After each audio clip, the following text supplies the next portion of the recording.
So you may have heard of Mattisyahu, a very pro-Israel Jewish singer, and often celebrities, small celebrities like him, they're very detached from the world. They don't actually understand the conflict. He's generally pro-Israel, and I just assume that, he's just pro-Israel out of his ignorance, or he's pro-Israel in general because he's a Jew. And most of them, listen, most celebrities don't understand why they're supporting one way or the other because they're very detached from the nitty gritty. But in this interview, Monticello was challenged on sort of like the pro-Israel stance and how, the interviewer is basically saying that Hamas and Israel are the same and they're both at fault. And he pushes back and puts the interviewer in his place.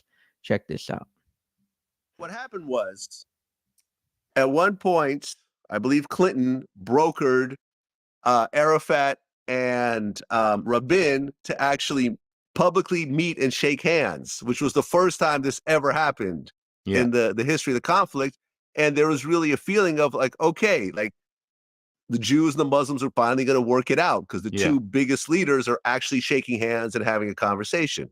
But then what would happen, what was happening at the same time was there were certain people that didn't like this coming together. And there was an extremely right-wing Jewish kid that was going around and meeting with a bunch of rabbis, a bunch of right-wing rabbis that, and I guess he had quoted something in the Torah that said, well, if a Jew kills another Jew, then he should be killed based on these passages. So therefore, if Rabin's policies are killing Jews, should Rabin be killed? Right. And some of the rabbis said, well, hypothetically, yes. Sure. Not thinking this was actually going to happen. And from what I understand, Netanyahu was part of this real right-wing kind of anti-Rabin feeling during this time.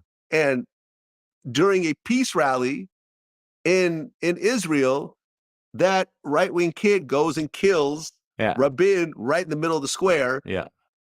Which basically ended the peace talks because Netanyahu took over after that. And since that point, it's never been good from my point of view.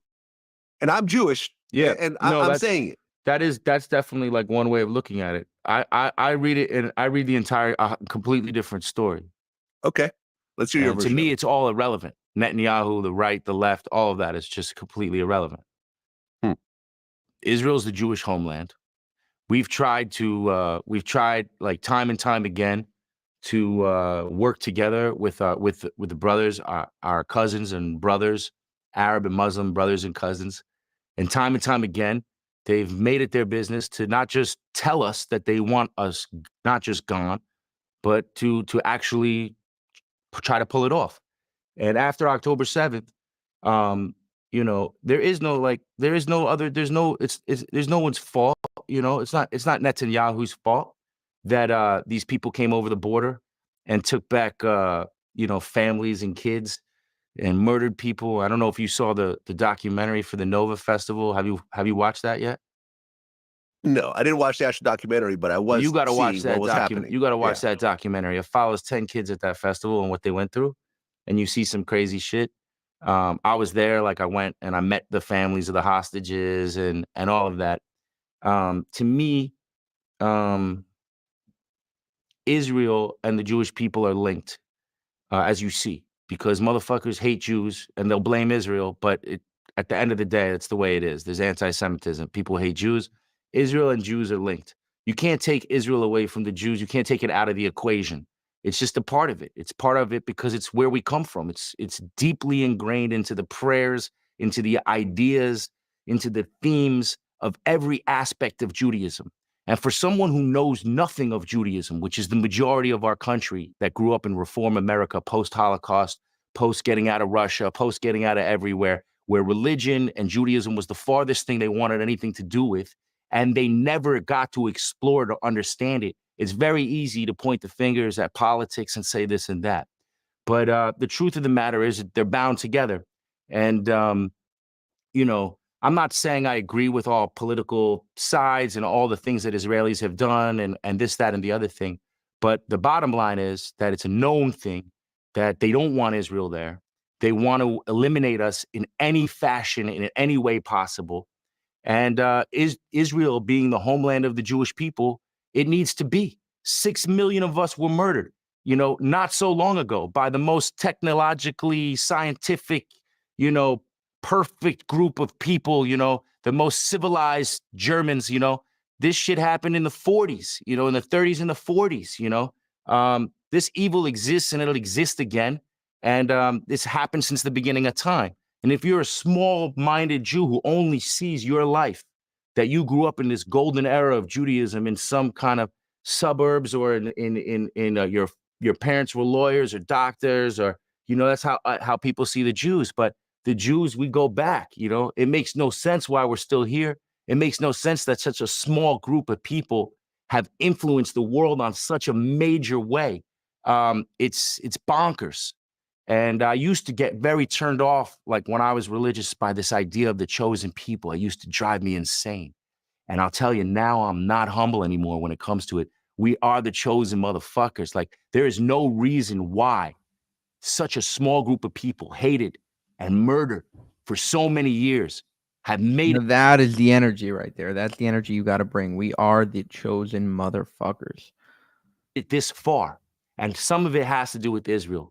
So to think that we're just going to fucking leave, pack up, and say goodbye is a huge mistake, you know. And I don't know, maybe I'm going on a little further than what you wanted me to do, but I just have to say how I feel about it, you know.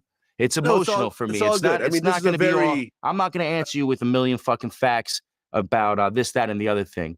I'm going to come at it from a very emotional place. I'm very connected to it, and you know, that's what it is.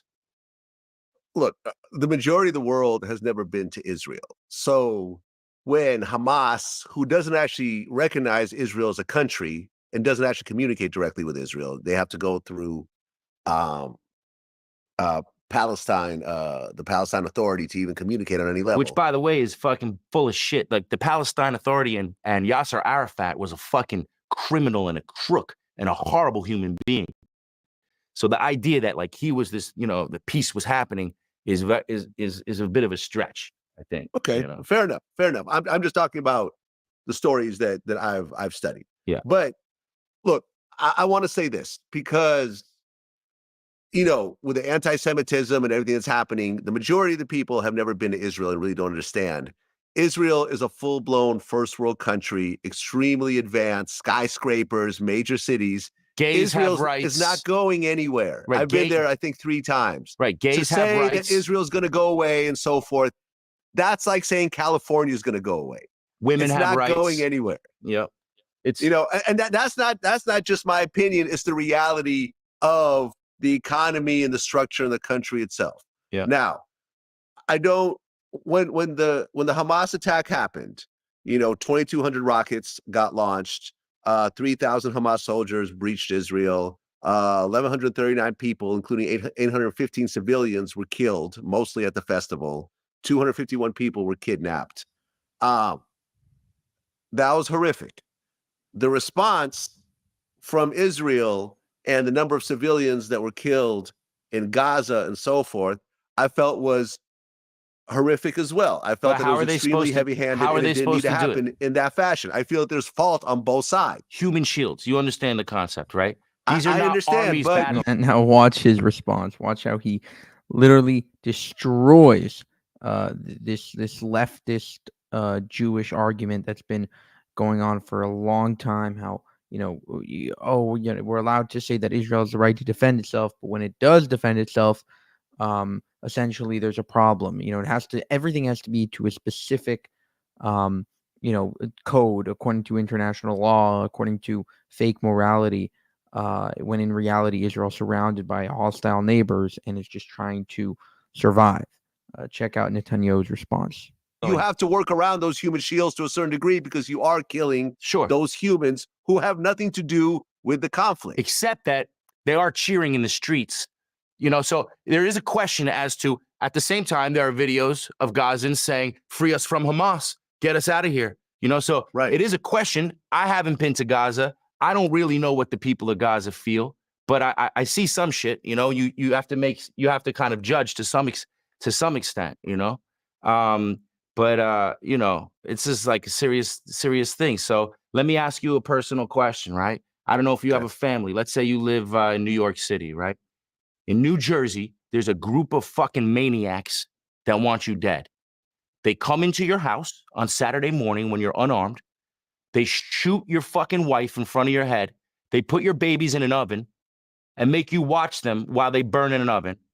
Then they take you back to a tunnel where they keep you for 300 days and shoot you in the head, right? Let me ask you, if this happens to you, what are you going to do? You're going to go to fucking Jersey and look for your family if they're held hostage, and you're going to do whatever the fuck you have to do. You know what I'm saying? This idea that we're supposed to just sit back, I mean, bro, don't get me started, man. I'm not saying that everyone's supposed to sit back. I understand what you're saying, but as of what are we supposed to do? All the bombs are in schools. They're all fucking under. They're all in schools. They're all underneath schools. They're all in fucking bedrooms. Missiles underneath kids' beds. I get it. Tunnels. The tunnels are under the schools. I understand conceptually what's happening. They fucking send a memo. They tell people you got to leave. At the very least, they'd send a memo. They fucking drop shit from the sky. Fucking leaflets. They tell people, get the fuck out of here. We're going in. We're gonna find these tunnels. We're looking for our fucking hostages. Right. Innocent civilians that you fucking broke down the wall and brought back to your fucking place. You think they didn't have this in mind? This is exactly what they want. They're a fucking death cult. They are a death cult. They want their people dead. They want their people dead so that the rest of the world will come against Israel. You know, it's not fucking hard to see. I understand how it's playing out. And they say it in the media very clearly. They say this. On this date, 43,000 people have been killed. 41,000 Palestinians and about 1,700 Israelis. Those numbers is what people have a problem with. I don't have a problem with those numbers. You don't have a problem with 41,000 Palestinians. You wouldn't have a problem with it if it was your fucking 2-year-old in the tunnel. Most of which are children, women, civilians, and so forth. Yes, some of those are Hamas, and I understand there's repercussions for being in Hamas. But kids getting killed, I can't co-sign that on a number like that. Nobody's asking you to co-sign it. It's insane. So what do you do? What co-sign? There's no co-sign. What do you do? 30-1. What do you do? Sit back? Just let it keep happening? You don't sit back, but you have to have a plan that's not also killing children and women and people that have nothing to do. Okay, so in Hezbollah, they blew up the fucking pagers, right? So they're getting a little bit better. You know, this is not something. They are. I actually interviewed Eric Prince, who's the founder of Blackwater. Yeah. And we talked about how that even happened. Do you know how they did that? I know exactly how it happened. Yeah. Really? Yeah. So from your point of view, what happened? Basically, when they knew they were going to be needing pagers and walkie-talkies and not being on cell phones, they found the company that makes the pagers that they order from. They've created the pagers for that company and put bombs in them. And fucking we're tracking them and we're listening to them the whole time. And it's only that they started to figure it out. That's the reason why they fucking pulled the plug when they did. But they were tracking them for a while on those pages. Yeah, that's exactly it. Because when me and Eric Prince talked about that, because everyone's thinking like somehow Jews found some sort of technology to blow up anyone's cell phone and stuff like that. And I'm like, no, it doesn't work that way. You have to put an actual bomb in that device during the supply line creation of that device. Yeah. So yeah, that's what happened. That's the Mossad. That's some genius fucking shit. But you know what? You know, with Hamas, maybe, I don't know. I'm not in the government. I don't know why they weren't prepared on October 7th. I don't know why they didn't know where those tunnels were, why they hadn't taken them out ahead of time, you know, but there is a whole situation going on. You know, it's like, I don't know that anybody, you know, a lot of people can complain and say, how could they do this? How could they do this? But I don't know that anybody knows of another way that they could have pulled off, you know, to eliminate Hamas. There's no question that has to be done. It has to be done.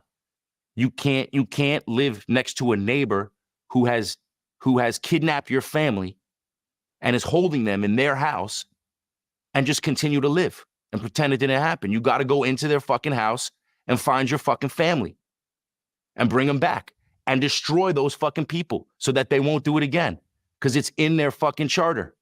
They're going to continue to do it till the end of time. Right. I mean, there's still currently 97. All right. So that was his retort against that Jewish leftist. And, you know, a lot of people have this sort of uncomfortability. You know, they don't want to co-sign, like he said, they don't want to co-sign the deaths of 40,000 people. But what they're not understanding is that, again, you have to look at it like Hamas is responsible for those casualties. Hamas bears the responsibility. Hamas, Hamas should be defending its own civilians. It's not a sovereign state, and therefore it uses its civilians as human shields. Israel has not only provided both food, water, medical supplies, emergency aid. You drop leaflets, like you said.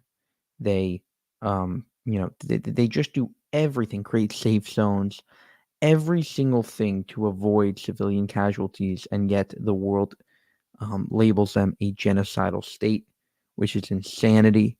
And Mattisyahu with some amazing moral clarity here. And it's freeloading.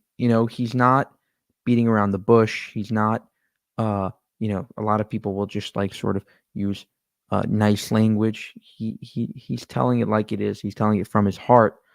And it was incredible to watch. For more, subscribe to this channel, Jewish Uncensored. If you want to support us further, you can subscribe to our channel memberships right here and help us get you that more exclusive content that you can enjoy that as well.